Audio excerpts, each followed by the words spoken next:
Who do you turn to for help when you face heartache or tragedy? Family, friends, God, government? After historic devastating floods, most people in southeast Kentucky may likely say all of the above.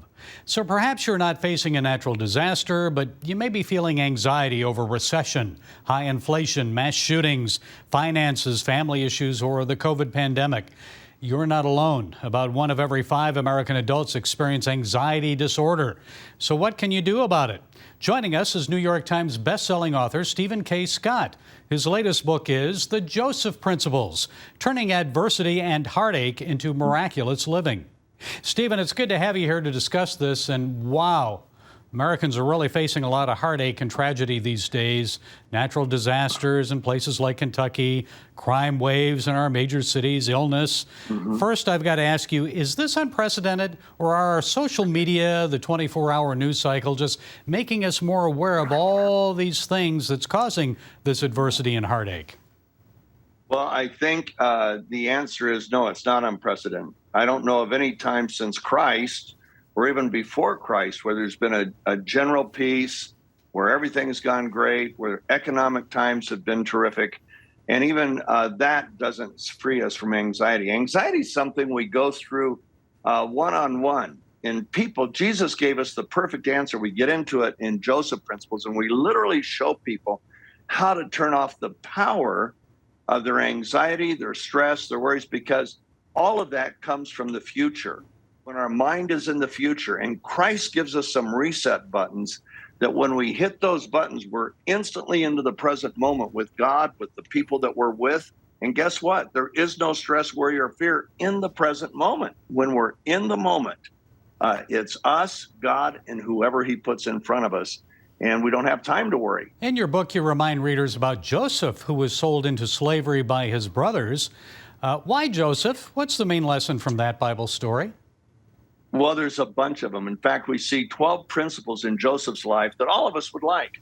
A faith in God, his sovereignty and his love that can carry us through any kind of trauma. We see a level of forgiveness that is supernatural. We see a level of success that has never been equaled in the history of the world. I mean, it's that solid to where anybody that watched him said God is with him because of his success. And they just said there's no way to have that kind of success without God. So how do we move into the level of intimacy with God that Joseph experienced? Because all of this flowed out of his intimacy with God. You mentioned an elderly woman who had a painting that she was going to throw out. It was appraised and then it sold at auction for $27 million, a hidden treasure. So how do we discover our own hidden treasures? Every trauma in our life produces hidden treasures, but they're buried in the rubble. And Gary Smalley and I we ministered together. He was my best friend for 43 years, and he taught me a skill set, very simple, on how to find these giant 10-carat diamonds, 20-carat diamonds in the rubble of our life. And I've seen it deliver people from discouragement and despair instantly. In fact, one of the ladies we talk about in the book was molested by her father every single day from the time she was 6 years old until she left home at 16.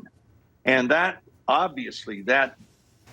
seems like an impossible thing to get over. But when Gary spent 15 minutes with her and took her through this treasure hunting skill that we show people, you can do it. Your children can treasure hunt. We show anybody how to treasure hunt. And you find these diamonds and you go, oh my gosh, I didn't realize that I got that out of that. I'd lost 9 jobs in 6 years and thought God wasn't answering my prayers. He was preparing me, giving me everything I needed for job number 10, where we started a company with $5,000. And by the time I retired, we had done billions and billions of dollars in sales, all because of these treasures that are hidden in our traumas. So we show people how to treasure hunt any trauma, whether it was when they were a child or something that happened last week. And Stephen, a lot of kids and adults are feeling angry these days. You're right about hitting that reset button. So how do people get beyond anger and bitterness of the past and learn to forgive others? Christ gives us the one and only way to forgive the unforgivable. You know, C.S. Lewis said, forgiveness is a lovely idea until we have something to forgive. then it's not so lovely. And he said, we have to forgive the inexcusable in other people because God has forgiven the inexcusable in us. And so in this forgiveness isn't what most people think. It's not tied to emotions. You don't have to reconcile when you forgive. Because forgiveness means to release, untie, release, and grant a pardon. And we show you how to do that because that's critical. You cannot follow Christ if you can't forgive, according to Jesus, not according to me. Okay, the book is The Joseph Principles, Turning Adversity and Heartache into Miraculous Living. Stephen Scott, thank you for sharing those thoughts. We appreciate it. Hey, thank you, Gary.